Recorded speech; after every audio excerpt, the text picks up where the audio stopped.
A seasoned jurist steps out of his vehicle, expecting another routine day presiding over the halls of justice. Instead, he finds himself violently shoved against the cold steel of his own car, handcuffed by an aggressive officer who believed he had cornered a common thief. The patrolman smirked, utterly convinced he held absolute power over the man in his grip.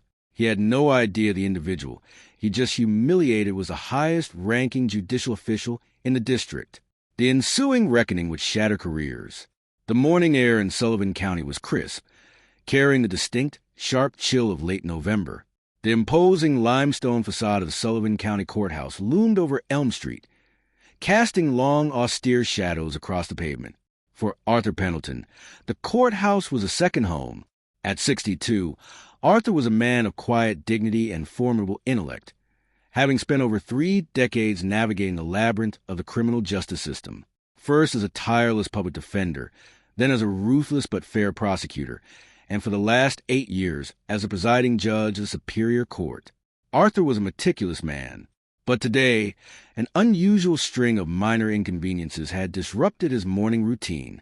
Clear his throat, his usual driver was out with the flu, forcing Arthur to drive his own personal vehicle, a pristine midnight blue Mercedes-Benz S-Class, to work. Furthermore, he had spilled a drop of espresso on his traditional suit jacket, prompting him to swap it for a high-end tailored charcoal trench coat and a casual cashmere turtleneck. He looked affluent, certainly, but devoid of the formal judicial robes or the severe tailored suits that usually acted as his armor. He pulled into the gated, restricted parking lot situated at the rear of the courthouse, an area strictly designated for judges, senior district attorneys, and essential court officials. Because he was driving a vehicle that the gate's automatic scanner didn't immediately recognize, Arthur had to manually swipe his access card to raise the barrier. He parked in his designated spot, space number 1, and stepped out immediately. Reaching into his pockets, he realized the security badge and parking placard was sitting on the passenger seat 100 yards away. Sitting idle in a black and white Sullivan County Police Department cruiser was Officer Bradley Collins. Bradley was a man whose career was defined by a volatile mixture of mediocrity and unchecked aggression. At 34, he had bounced between 3 different precincts, leaving behind a subtle but undeniable trail of civilian complaints. Excessive force, unprofessional conduct, and racial profiling were whispered in the locker rooms, though his union representative had always managed to sweep the formal grievances under the rug. Bradley viewed the streets not as a community to serve, but as a domain to conquer. Beside him sat his partner, Officer Thomas Hayes, a 24-year-old rookie barely 6 months out of the academy. Still idealistic, but deeply intimidated by Bradley's overbearing nature. "Look at this guy," Bradley muttered, his eyes narrowing as he watched the tall, older black man rummaging through the driver's side door of the luxury sedan. Thomas looked up from the mobile data terminal. "Who? The guy in the Mercedes? Probably a lawyer. It's a restricted lot, Brad. Lawyers don't park in space 1. Rookie," Bradley sneered, shifting the cruiser into drive. "That spot belongs to the presiding judge. And that guy doesn't look like any judge I've ever seen. Clears throat, looks like someone trying to pop a lock or strip a stereo.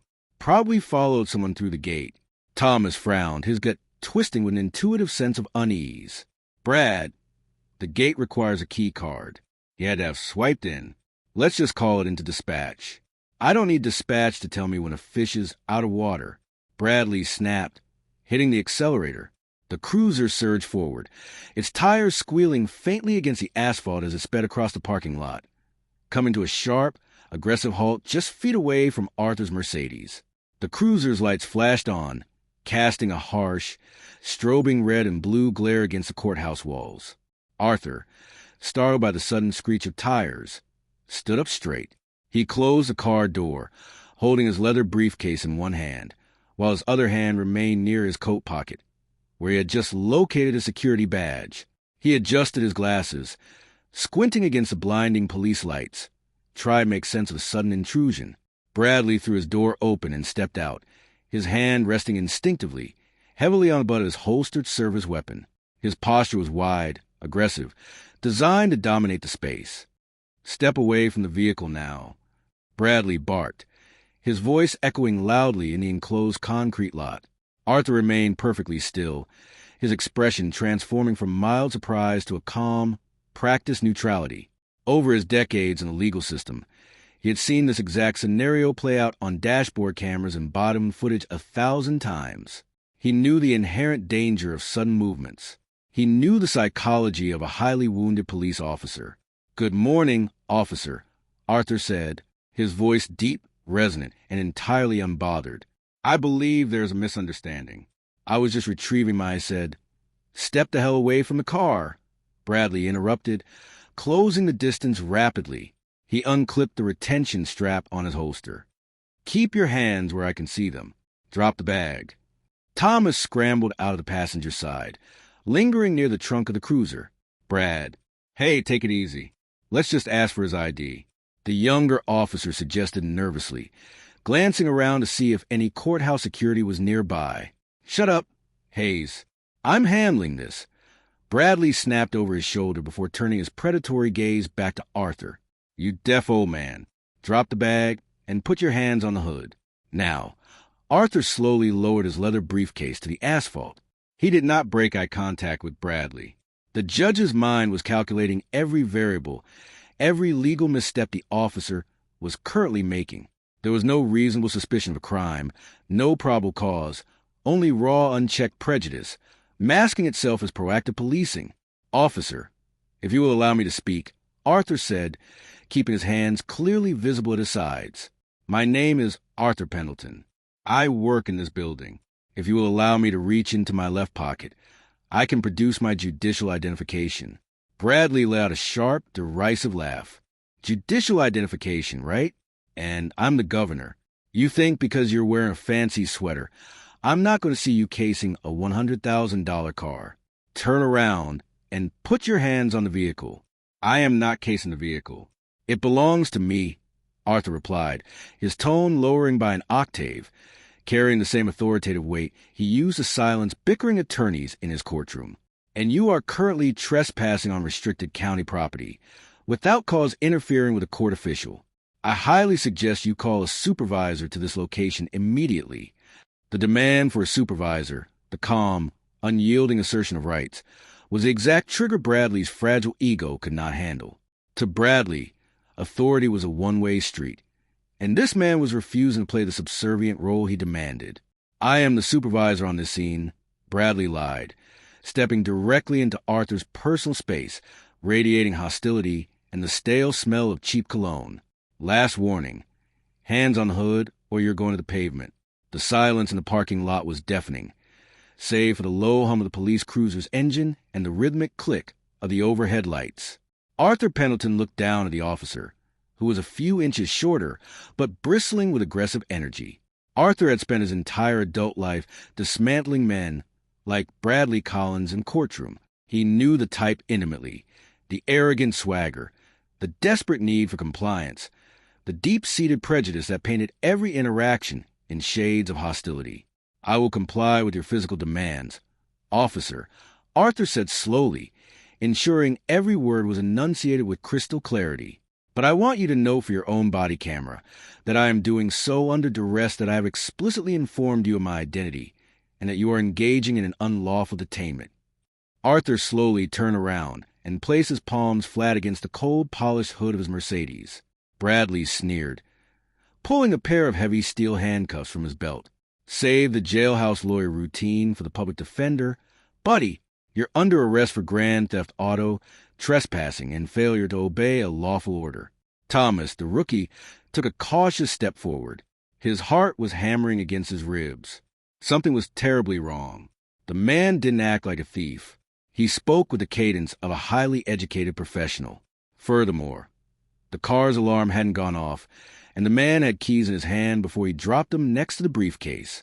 "Brad, Officer Collins," Thomas stammered. "Shouldn't we run the plates first, just to be sure? I don't need to run a plate to know a stolen car when I see one in a restricted lot," Bradley barked. He grabbed Arthur's left arm with unnecessary force, wrenching it behind the older man's back. Arthur winced slightly as a jolt of pain shot through his shoulder, an old rotator cuff injury flaring up, but he didn't cry out. He maintained a stoic, dignified silence. He knew that any resistance, any flinch would be weaponized against him as resisting arrest. "You are making a profound mistake," Arthur said quietly as the cold steel of the handcuff ratcheted tightly around his left wrist, pinching the skin, one that would define the rest of your exceedingly short career. Yeah, I'm shaking in my boots," Bradley mocked, pulling Arthur's right arm back and securing the second cuff. He tightened them an extra notch, a petty, vindictive gesture designed to inflict maximum discomfort. "You people always have a story. It's my car. It's my uncle's car. Save it." Up on the second floor of the courthouse, peering through the tinted glass of Claire's office, stood Brenda Carmichael, the senior court administrator. She had been sipping her morning tea, watching the parking lot. Because of the angle and the flashing lights, she couldn't clearly see the face of the man being arrested, but she recognized Carr, Judge Pendleton's Mercedes. Panic flared in her chest. Had the judge's car been stolen? Was the judge in danger? She immediately grabbed her desk phone and dialed courthouse security, frantically explaining that police were arresting someone next to the presiding judge's vehicle. Down in the lot, Bradley was patting Arthur down with aggressive, rough hands. He reached into Arthur's trench coat pocket and pulled out a slim leather wallet along with the plastic courthouse ID badge. Bradley didn't even look at the badge. He shoved the ID and the wallet blindly into his own cargo pocket to inventory later. Had he glanced down for a fraction of a second, he would have seen the gold foil seal of the state judiciary and the bold letters, "Honorable Arthur Pendleton, presiding judge." "Let's go," Bradley grunted, grabbing Arthur by the back of his sweater and shoving him toward the cruiser. Arthur stumbled slightly but caught his balance, turning his head to look at the rookie, Thomas. Thomas met the older man's gaze and immediately felt a cold shiver run down his spine. The man's eyes were not filled with fear, nor were they filled with the typical rage of a wrongly accused citizen. They were filled with pity. It was the look of a man who held all the cards and was simply waiting for the game to end. "Officer," Arthur addressed Thomas, ignoring Bradley completely. "I suggest you activate your own body camera, if you haven't already. You will need an independent record of your non-participation in this battery." Thomas swallowed hard, his hand instinctively dropping to the camera mounted on his chest, tapping the button twice to ensure it was recording. "Shut your mouth," Bradley yelled, opening the rear door of the cruiser and forcefully pushing Arthur inside. Because of his height and the awkward angle of his handcuffed arms, Arthur hit his head against the doorframe. A small stinging scrape opened on his forehead, but he remained silent. Sliding into the hard plastic seat of the patrol car, Bradley slammed the door shut with a triumphant thud. He turned to Thomas, a wide, arrogant grin plastered across his face. "See, that's how you handle it. Hayes, you show them who controls the scene immediately. You give an inch. These guys take a mile." Thomas looked at the back of the cruiser, then back to Mercedes. "I'm going to run the plates, Brad. Just for the report. Do whatever you want," Bradley scoffed, walking over to retrieve Arthur's leather briefcase from the ground. He tossed it into the trunk of the cruiser. "Call dispatch. Tell them we have one in custody, bringing him in for booking." Thomas rushed to the driver's side of the cruiser and leaned in, clear his throat, typing the Mercedes license plate into the mobile data terminal. The system buffered for 3 agonizing seconds before the return populated on the screen. Registered owner, Pendleton, Arthur J. Flags, judicial official, do not stop without cause. Thomas felt all the blood drain from his face. His stomach plummeted into his shoes. The screen glared back at him, the bright red letters of the judicial flag practically screaming. He looked through the plexiglass partition at the man sitting in the back seat, the man who owned the car. The man who had just told him his name was Arthur Pendleton. "Brad," Thomas choked out, his voice trembling as Bradley climbed into the driver's seat next to him. "Brad, look at the terminal." Bradley waved a dismissive hand, not even glancing at the screen as he threw the car into drive. "I don't care what the terminal says. Hayes, it's probably registered to some shell company or a dead relative. Let the detective sort out the paperwork. I'm taking this mutt to the station. We're going to let him sit in a holding cell for a few hours. Let him think about his attitude. No, Brad. Seriously, you need to read. Put your seatbelt on and shut up, Thomas." Bradley roared, his temper flaring again. I'm then the senior officer. You are a probationary rookie. You speak when spoken to. Understand? Thomas clamped his mouth shut, terrified of losing his job, terrified of Bradley's wrath. He looked down at his lap, his hands shaking. He knew exactly what was about to happen. They were driving a lit stick of dynamite directly into the precinct, and Bradley was holding the match. The drive to the 12th precinct took less than 10 minutes, but for Officer Thomas Hayes, it felt like a death march. Every time he glanced in the rearview mirror, he saw Arthur Pendleton sitting perfectly upright, his expression unreadable, his eyes fixed calmly out the window. The small scrape on the judge's forehead had stopped bleeding, leaving a stark red mark against his dark skin. Bradley, completely oblivious to the catastrophic reality of the situation, spent the drive lecturing his young partner on street survival and the importance of command presence. He was riding the high of an adrenaline rush, convinced he had just thwarted a major theft right under the nose of courthouse security. The 12th precinct was the central hub for Sullivan County law enforcement. It was a bustling, chaotic fortress of concrete and fluorescent lights. At 8:45 a.m., the precinct clear's throat was undergoing shift change. The bullpen was packed with dozens of officers drinking terrible coffee, typing up reports, and loudly recounting the events of their night shifts. At the front desk, elevated on a wooden platform to oversee the chaos, sat Sergeant David Ross. Ross was a 20-year veteran of the force, a balding, barrel-chested man who had seen everything the city had to offer. He was strict, utterly by the book, and had a deep, abiding respect for the chain of command, especially the judicial branch. He knew every judge, every prosecutor, and every defense attorney by first name. Bradley, clear his throat, pulled the cruiser into Precinct Sallyport, threw the car in the park, and swaggered out. He opened the rear door and yanked Arthur out by the arm. "Step out. Let's go," Bradley commanded, guiding Arthur toward the heavy steel doors leading to the booking area. Thomas followed a few paces behind, looking as though he were walking to his own execution. He kept his head down, praying that a sinkhole would magically open up and swallow him whole. As they walked through the double doors and entered the main holding area, just adjacent to the front desk, the noise of the precinct washed over them. Telephones ringing, radios squawking, officers shouting over each other. Bradley marched Arthur directly toward the booking counter, eager to show off his catch. "Hey, Sarge," Bradley called out over the den, projecting his voice so several nearby officers would hear. "Got a live one for you?" Caught him trying to boost a bend right out of the courthouse restricted lot. Gave me a bunch of lip, too. Sergeant Ross didn't immediately look up. He was busy signing a stack of release forms. "Name?" Ross grunted, pen scratching against the paper, refused to give a real one. Bradley lied effortlessly, pulling the confiscated wallet from his cargo pocket and tossing it onto the elevated desk. Claimed he was some hotshot. "I haven't run the ID yet. Figure I'd let him cool his heels in holding cell 3 while I write up the resisting and the grand theft." Arthur stood silently before the desk, his hands cuffed tightly behind his back. He did not yell. He did not demand attention. He simply waited for the inevitable. Sergeant Ross sighed, annoyed by the interruption to his paperwork. He reached out, picked up the slim leather wallet, and flipped it open. The precinct was loud, a cacophony of police work. But for Sergeant David Ross, the entire world suddenly went utterly, terrifyingly silent, his eyes locked onto the gold judicial seal. His brain struggled to process the bold embossed letters. Honorable Arthur Pendleton.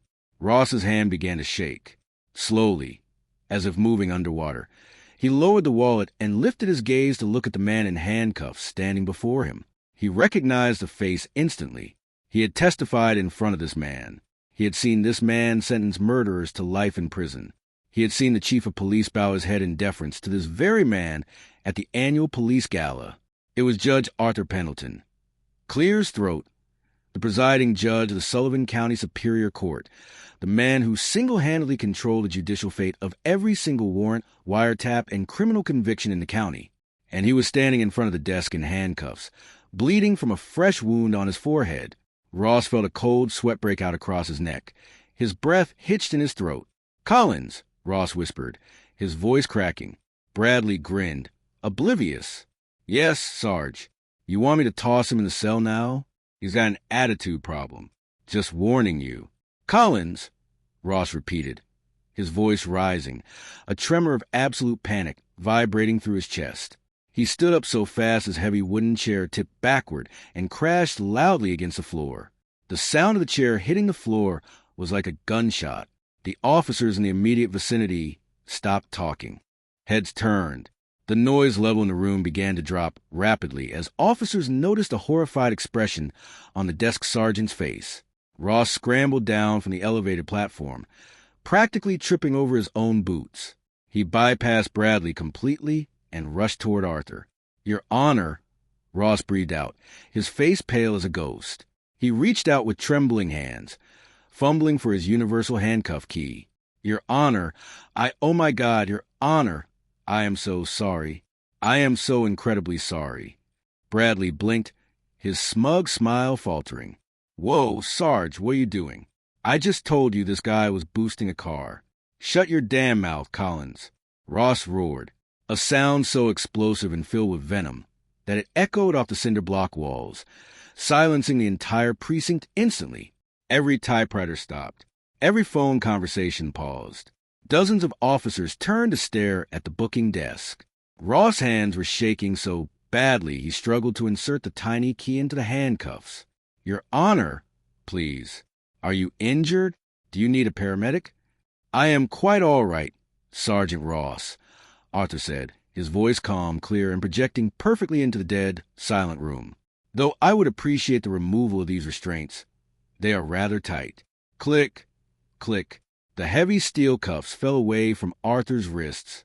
The judge slowly brought his arms forward, rolling his shoulders and rubbing the red indented lines on his skin. He did not rub them furiously. He did it with the casual elegance of a man adjusting his cuffs. Bradley stood frozen.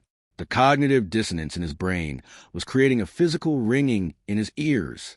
He looked at Sergeant Ross, who was practically bowing, and then at the tall black man in the cashmere sweater.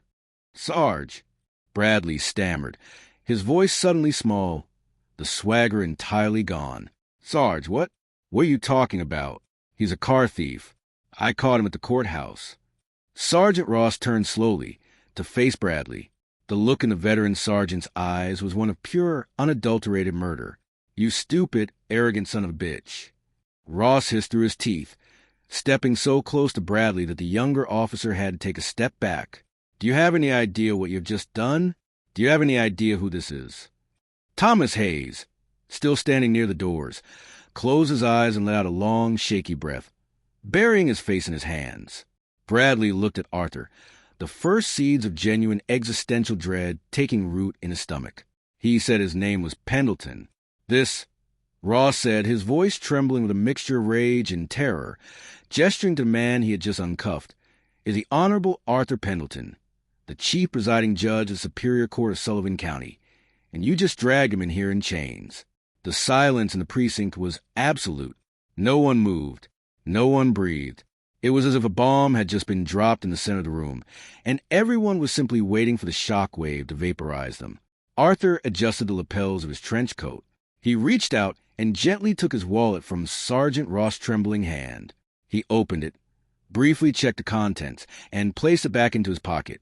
Then Arthur turned his gaze to Bradley Collins. The judge's eyes were cold, devoid of anger, but filled with the devastating weight of absolute authority. "Officer Collins," Arthur said softly in the silence of the room. Clear his throat. "I believe we need to have a conversation with your chief of police." Immediately. Chief of Police Robert Higgins was not a man who panicked easily.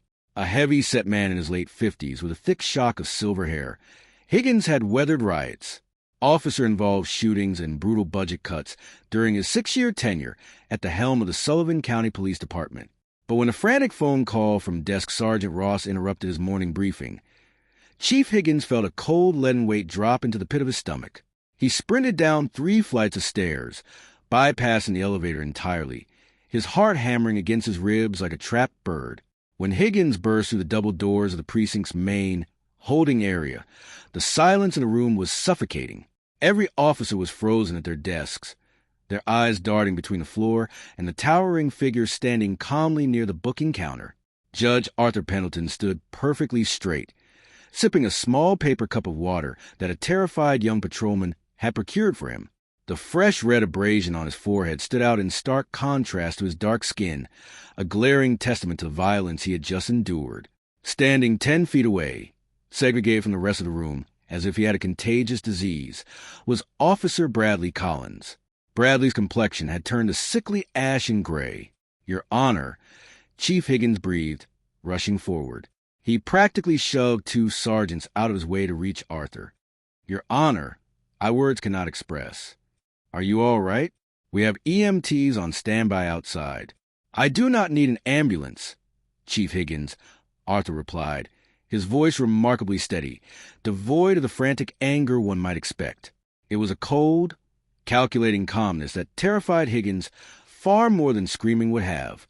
"What I need is immediate presence of your internal affairs, commander, a secure room, and the preservation of every piece of electronic data generated by your officers in the last 45 minutes. Furthermore, I want Officer Collins to remain exactly where he is until those conditions are met." "Of course," immediately, Higgins stammered, turning to Sergeant Ross. "Get Captain Brentwood down here right now and secure Collins's cruiser. Nobody touches it. Nobody breathes on it." 10 minutes later, the atmosphere inside the chief's expansive mahogany paneled office was incredibly tense. The air conditioning hummed aggressively, but Bradley Collins, standing stiffly in the corner of the room, was sweating profusely. A single bead of perspiration traced a path down his temple. The swagger, the unearned confidence that had defined him just an hour ago, had completely evaporated. He was now acutely aware that he was standing on the precipice of ruin. Arthur sat comfortably in a high-backed leather guest chair opposite the chief's desk. He had declined the offer to sit in the chief's own chair, preferring to maintain the posture of a visiting dignitary assessing a disaster zone. Chief Higgins sat behind his desk, looking as though he had aged 10 years in 10 minutes. The door opened and Captain Olivia Brentwood, head of Internal Affairs, stepped in. She was a sharp, uncompromising woman who commanded absolute fear among the rank and file. She carried a secure digital tablet and 2 sealed evidence bags. "Captain," Arthur nodded politely.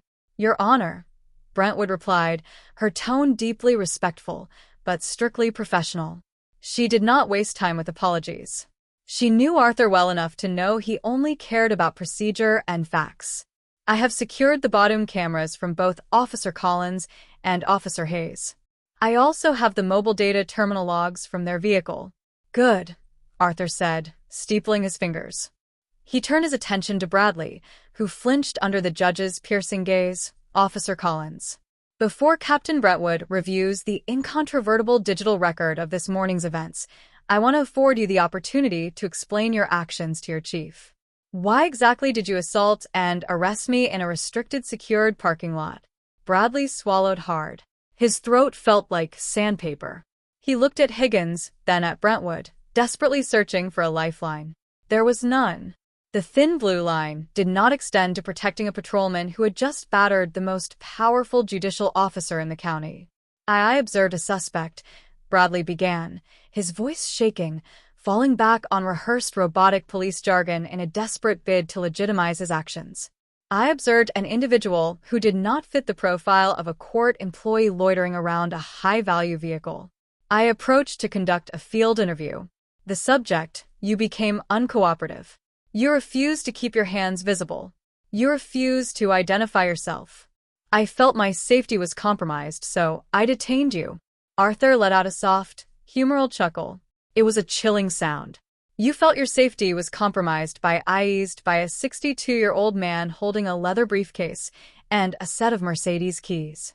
You made sudden movements," Bradley stammered, his lies compounding, the hole he was digging growing deeper with every syllable. "I had reasonable suspicion that a grand theft auto was in progress. I was acting within the scope of my duties. I didn't know who you were." Chief Higgins rubbed his temples, a migraine blooming behind his eyes. "Collins, shut up. Just stop talking." "No, Chief. Let him finish," Arthur insisted mildly. "Let him state for the record in front of Internal Affairs that I refuse to identify myself. Tell me, Officer Collins, Did I, or did I not explicitly tell you my name was Arthur Pendleton? Did I, or did I not ask for permission to retrieve my judicial identification from my left pocket? Bradley's eyes darted around the room. I don't recall you saying that. It was a high-stress situation. I see, Arthur said smoothly. And what about the vehicle's license plate? Did you run the plates before you laid hands on me? There wasn't time. Bradley, clear's throat, lied, his voice dropping an octave as panic set in. The situation was escalating too fast. Arthur turned to Captain Brentwood. Captain, I believe it is time we invite Officer Hayes into the room. I suspect his recollection of the high-stress situation might differ significantly from his senior partners. Officer Thomas Hayes was escorted into the chief's office, looking as though he were walking to his own execution. The young rookie was trembling so violently that his heavy-duty belt rattled against his hips. He stood at attention, his eyes glued strictly to a spot on the wall just above Chief Higgins's head, terrified to look at Bradley or the judge. At ease, Officer Hayes, Chief Higgins said, though his tone offered no comfort. You are currently in an official internal affairs inquiry. You are ordered to be entirely truthful. Any deviation from the truth will result in your immediate termination and potential criminal charges. Do you understand? Yes, sir. Thomas squeaked, his voice cracking. Officer Hayes, Captain Brentwood began, stepping forward with her digital tablet. We are going to review the footage from your bottom camera. But before we do, I want you to recount the events leading up to the arrest of Judge Pendleton.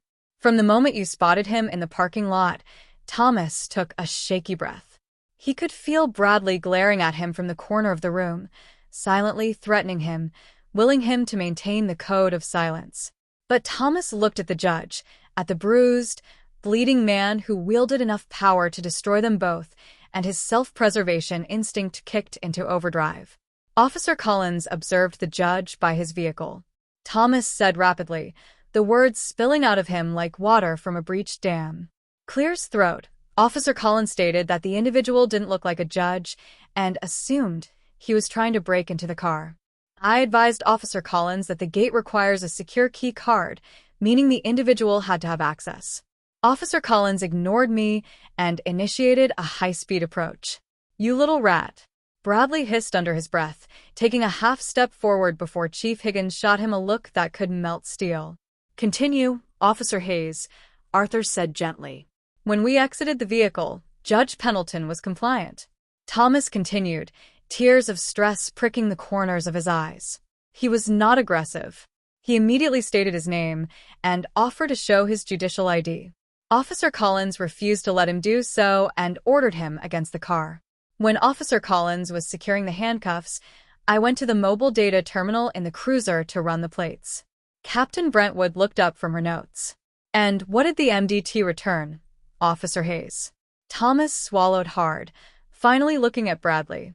It returned to Arthur J. Pendleton, and it had a bright red judicial flag on it, stating not to stop the vehicle without cause. Did you inform Officer Collins of this flag? Brentwood asked, her voice like ice. Yes, ma'am. I told him immediately. I begged him to look at the screen. I told him we had the wrong man. Thomas wiped his sweaty palms on his trousers. Officer Collins told me he didn't care what the terminal said. He told me to shut up and that we were taking him to a holding cell to teach him a lesson about his attitude. The silence that followed Thomas's confession was absolute and devastating. Bradley's face contorted into a mask of pure desperation. He's lying, Chief. The kid is trying to save his own skin. He's a rookie. He didn't know what he was looking at on the screen. Captain Brentwood didn't argue. She simply tapped a button on her tablet. A large flat-screen monitor mounted on the wall of the chief's office flickered to life. It displayed the high-definition audio-synced footage from Thomas Hayes's body camera. The video started with the chaotic squeal of the cruiser's tires. It showed Arthur standing calmly by his car. It perfectly captured Arthur's deep, resonant voice saying, "My name is Arthur Pendleton. If you will allow me to reach into my left pocket, I can produce my judicial identification." The room watched in agonizing silence as the digital version of Bradley Collins laughed maliciously, forcefully grabbed the older man, and shoved him against the hood of the car. The audio was crystal clear. It captured Arthur's calm warning. It captured Bradley's petty, vindictive tightening of the handcuffs. Then the camera angle shifted as Thomas retreated to the cruiser. The screen showed the interior of the police car panning over to the glowing MDT screen. There it was, unmistakable in bold, glaring red letters. Registered owner Pendleton Arthur J. Flags, judicial official. The audio picked up Thomas's panicked voice. "Brad, look at the terminal." And then the final damning nail in Bradley Collins's coffin echoed through the chief's office in Bradley's own recorded voice. "I don't care what the terminal says, Hayes. I'm taking this mutt to the station. We're going to let him sit in a holding cell for a few hours. Let him think about his attitude." The video ended freezing on the image of Arthur being roughly shoved into the back of the cruiser, his head striking the doorframe. Chief Higgins buried his face in his hands, letting out a long, ragged exhale. The liability, the sheer unmitigated civil rights violation. It was a nightmare of epic proportions. Captain Brentwood turned off the screen and looked at Bradley. "Do you still maintain that Officer Hayes is lying?" "Officer Collins." Bradley had nothing left. The bluster, the lies, the thin veneer of authority had been entirely stripped away, leaving behind a terrified small man who had finally preyed upon the wrong victim. He looked at the floor, his jaw trembling, unable to speak. Just then, the heavy oak door to the office swung open again. Clear's throat, Frank Donnelly, the head of the police union, bustled into the room. Donnelly was a fast-talking bulldog of a man who made a living defending the indefensible. "Chief Captain, Your Honor," Donnelly said, slightly out of breath, carrying a thick binder. "I was just informed of the situation. I am here to represent Officer Collins. We respectfully invoke his right to remain silent, and we request that any further questioning be suspended until Frank." Chief Higgins interrupted, his voice hollow, exhausted. "Don't bother." Donnelly frowned, looking confused. "Chief, my member has rights. We need to look at the totality of the circumstances before we rush to judgment on a simple misunderstanding." Arthur Pendleton stood up slowly. He smoothed the front of his charcoal trench coat, exuding an aura of absolute crushing authority. "Mr. Donnelly," Arthur said, his voice echoing off the walls. "This was not a simple misunderstanding. This was a targeted, racially motivated deprivation of liberty under the color of law. Your member ignored explicit identification, ignored his own computer systems, and ignored the desperate warnings of his partner purely to exercise violent, unchecked dominance over a black man he assumed was a criminal." Arthur took a step toward Donnelly, and the union rep instinctively took a half step back. "I have spent 30 years in the legal profession. I know the difference between a split-second policing error and malicious premeditated abuse of power. I have just been battered, falsely imprisoned, and kidnapped by an agent of this city." Donnelly looked at Bradley, then at the frozen image on the body cam monitor. The union rep closed his binder. He knew a lost cause when he saw one. "I see," Donnelly muttered, stepping back. Chief Higgins stood up. His face was stone. "Officer Collins, step forward." Bradley practically dragged his feet across the carpet, stopping a few feet from the chief's desk. "Bradley Collins," Higgins said, his voice devoid of any warmth. "Effective immediately, you are suspended without pay, pending termination. You are stripped of your police powers. Hand over your badge, your service weapon, and your precinct access cards." Now, the physical act of being disarmed is the ultimate humiliation for a police officer. Bradley's hands shook violently as he reached for his duty belt. He unclasped his holster, placing his loaded Glock 19 onto Clear's throat, the chief's desk with a heavy thud. He reached into his shirt pocket and pulled out his silver shield, the badge he had hidden behind for years, and laid it next to the gun. "You're making a mistake, Chief," Bradley whispered, a pathetic, pleading sound. "I was just doing my job." "Your job is done, Collins," Higgins snapped. "Captain Brentwood, escort Mr. Collins out of the building. He is not to access his locker. He is not to speak to anyone in the bullpen, have his personal effects mailed to him." Clear's throat. As Brentwood placed a firm hand on Bradley's elbow to guide him out, Arthur spoke one last time. "Officer Collins," Bradley stopped at the door, looking back at the judge. You believed you were unaccountable today, Arthur said, his voice calm, dropping into the icy register he used to hand down life sentences. You believed the badge gave you a license to humiliate, to dominate, and to discard the constitutional rights of anyone you deemed beneath you. You chose the wrong parking lot. You chose the wrong man. I assure you, your nightmare is only just beginning. The moment the door clicked shut behind a disgraced Bradley Collins, Arthur Pendleton shifted gears. The calm, victimized citizen vanished entirely, replaced by the chief presiding judge of the Superior Court. He reached into his pocket, retrieved his smartphone, and placed it on the chief's desk, hitting the speakerphone button. Chief Higgins, what happens to Officer Collins internally is of little consequence to me, Arthur said, dialing a number from memory. What concerns me is the systemic rot that allowed a man like that to operate in this county for years. The phone rang twice before a crisp, professional voice answered. District Attorney Donovan's office. This is Judge Pendleton. Put Gregory on the line immediately. A brief pause, a click, and then the deep, growly voice of Sullivan County District Attorney Gregory Donovan filled the room. Arthur. What's going on? My Claire said you missed the morning docket. Is everything all right, Gregory? I am currently sitting in Chief Higgins's office, Arthur said smoothly, holding eye contact with the sweating chief of police. About an hour ago, I was physically assaulted, handcuffed, and kidnapped by one of his patrolmen, an officer, Bradley Collins, in the restricted lot of the courthouse. A heavy, stunned silence emanated from the speakerphone. When Donovan finally spoke, his voice was deadly serious.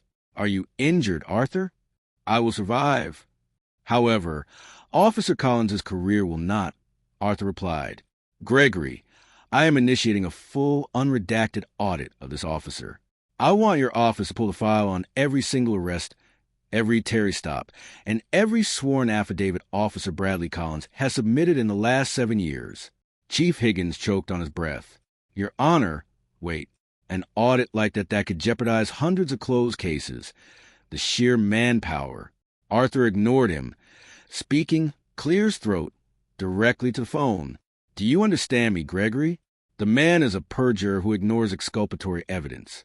If he was willing to falsify a report to arrest the presiding judge in broad daylight, I shudder to think what he has done to the disenfranchised youth in this city. Every conviction relying solely on his testimony is now suspect. Fruit of the poisonous tree, Gregory. Understood, Donovan said, the political and legal gravity of the situation crashing down on him.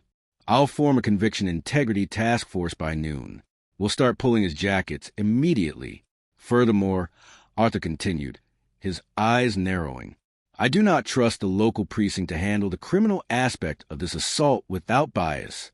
I want you to contact Special Agent in charge Miller at the FBI field office. I am requesting a federal civil rights investigation into the Sullivan County Police Department's hiring and retention practices, specifically regarding Officer Collins. Higgins looked as though he were going to be sick. A federal Department of Justice investigation meant consent decrees, federal monitors, and a complete loss of departmental autonomy. It was a nuclear option. Arthur, Donovan sighed heavily. Are you sure you want to bring the feds in? The press is going to lose their minds. This will be national news by 5 o'clock. I welcome the press, Gregory, Arthur said fiercely. Let them see what happens when the machinery of justice is wielded as a weapon of prejudice. Call the FBI. I will expect them at my chambers by 2 o'clock. Arthur ended the call.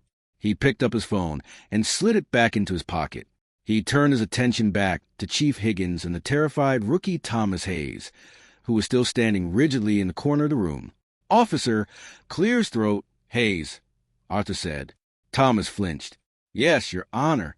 You failed to intervene when your partner assaulted a citizen, Arthur said, his tone reprimanding, but devoid of the malice he had directed at Bradley. That makes you complicit. However, you did attempt to verify my identity, and you did tell the truth when it mattered most in this room. You chose the law over the blue wall of silence. Barely. Let today be a defining lesson in your career. The badge is a burden of public trust, not a weapon. Yes, Your Honor. I am so sorry, Thomas whispered, wiping a tear from his cheek. Arthur turned to Higgins. Chief, I suggest you retain legal counsel for City, and I suggest you do a deep dive into how many civilian complaints against Mr. Collins your Internal Affairs Division has buried over the years, because the FBI will certainly find them. With that, Arthur Pendleton picked up his briefcase, smoothed his charcoal coat, and walked out of the chief's office, down in the basement of the precinct. The reality of the situation was finally crashing down on Bradley Collins. He had been stripped of his uniform shirt and was wearing a plain gray undershirt. His hands were zip-tied in front of him, a temporary measure until transport arrived. He was sitting on a cold steel bench inside, holding cell 3. It was the exact same holding cell he had smugly promised to throw Arthur Pendleton into. The heavy steel door was locked tight. The smell of bleach and stale urine filled his nostrils. Through the small wire-reinforced window of the cell door, Bradley watched other officers walk by. Men and women he had joked with yesterday now averted their eyes, refusing to look at him, treating him like a ghost. He was radioactive. He buried his face in his hands, the cold reality of his future setting in. He wasn't just fired.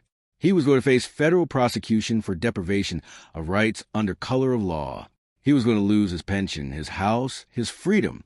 He would likely serve his sentence in a federal penitentiary, a former cop surrounded by the very people he had put away. In a matter of 45 minutes, his arrogance had cost him his entire life. Meanwhile, back at the courthouse, word had already leaked. The rumor mill moved at lightning speed among the clerks, bailiffs, and attorneys. By the time Chief Higgins's personal SUV pulled up to the front steps of the courthouse to drop Arthur off, a small crowd of reporters from local news affiliates was already gathering, holding microphones and cameras. Arthur stepped out of the SUV. He did not hide his face. He did not rush past the cameras. He stood tall on the courthouse steps, the scrape on his forehead visible to every lens. He looked out over the city he had served for 3 decades, a fierce, uncompromising defender of the law, ready to cleanse the system of the rot that had nearly destroyed him that morning. The reckoning had officially begun. 6 months later, the crisp autumn air had surrendered to a sweltering summer. But inside the United States District Court for the Eastern District, the atmosphere was ice cold. Because of the glaring conflict of interest, the trial of former Officer Bradley Collins was moved out of Sullivan County and placed entirely in the hands of the federal government. Bradley sat at the defense table, but he was no longer wearing the crisp navy blue uniform that had once been his armor. Instead, he was swallowed up by an oversized standard-issue khaki jumpsuit provided by the Federal Detention Center. His face was gaunt, his posture hunched. The arrogance that had once radiated from his every paw had been meticulously dismantled by the crushing weight of the federal justice system. The fallout from that single morning in the restricted parking lot had been cataclysmic. District Attorney Gregory Donovan's Conviction Integrity Unit had spent the last half-year tearing through Bradley's arrest records. What they found was a staggering pattern of abuse. Over 140 criminal cases handled by Bradley were immediately flagged for review. Dozens of convictions were overturned, resulting in the release of wrongfully imprisoned citizens who had been subjected to the same racial profiling and excessive force that Judge Pendleton had endured. The Sullivan County Police Department was placed under a massive Department of Justice consent decree. Chief Higgins, unable to survive the political firestorm and the glaring evidence of systemic negligence, was forced into early retirement. As for Officer Thomas Hayes, he was given a 10-day suspension for failure to intervene, but he retained his badge, having become the federal prosecutor's star witness against his former partner. Now, United States District Judge Harrison Caldwell peered over his reading glasses at the defense table. Mr. Collins, Judge Caldwell's voice echoed through the vast wood-panel courtroom. A jury of your peers took less than 2 hours to find you guilty of deprivation of rights under color of law. You weaponized the authority granted to you by the state to humiliate and batter a citizen purely based on your own prejudice assumptions. You disgraced the badge. You disgrace the thousands of honorable men and women who wear it, and you severely damage the public's trust in the institution of law enforcement. Bradley stared at his trembling hands, unable to lift his head. Seated in the front row of the gallery, wearing a pristine tailored suit, Arthur Pendleton watched in silence. He had already delivered his victim impact statement, a masterful, restrained speech that focused not on his own bruised wrists, but on the marginalized citizens Bradley had victimized for years when no cameras were watching. It is the sentence of this court. Judge Caldwell continued, striking his gavel against the sounding block with a definitive crack, that you be remanded to the custody of the Federal Bureau of Prisons for a period of 96 months, followed by 3 years of supervised release. You are barred from ever holding public office or law enforcement credentials again. Officers, take him. 2 heavily armed U.S. Marshals stepped forward, grabbing Bradley by the arms. As they hauled him to his feet, Bradley turned his head, his hollow eyes locking on to Arthur Pendleton one last time. Clear his throat. There was no anger left in the disgraced cop's eyes, only a bottomless, soul-crushing regret. He had tried to play God in a parking lot, and the heavens had fallen on his head. Arthur held the man's gaze for a fleeting second, his expression entirely neutral, before turning his back and walking out the heavy oak doors of the courtroom. The following Monday morning, the restricted lot of the Sullivan County Courthouse was quiet. Arthur parked his Mercedes in space number 1. Clear his throat, he swiped his badge, walked through the private judicial entrance, and took the elevator up to his chambers. He slipped his arms into the heavy, flowing black robes of his office. As he stepped out up to the bench, the bass voice rang out, commanding the crowded courtroom to rise. Arthur looked out over the sea of prosecutors, defenders, and citizens. He picked up his wooden gavel and let it fall, the sound echoing through the room, a stark, unwavering reminder that true justice, while sometimes delayed, is entirely blind to those who attempt to subvert it. What an incredible twist of fate, and a powerful reminder that true justice always prevails. Arthur Pendleton's story proves that unchecked arrogance and abuse of power will eventually meet their match. If you're captivated by this dramatic tale of instant karma and the unyielding fight for what's right, please smash that like button and share this video with your friends to spread the message. Don't forget to subscribe to our channel and hit the notification bell so you never miss out on our thrilling real-life stories. Drop a comment below. What would you have done in the Judges?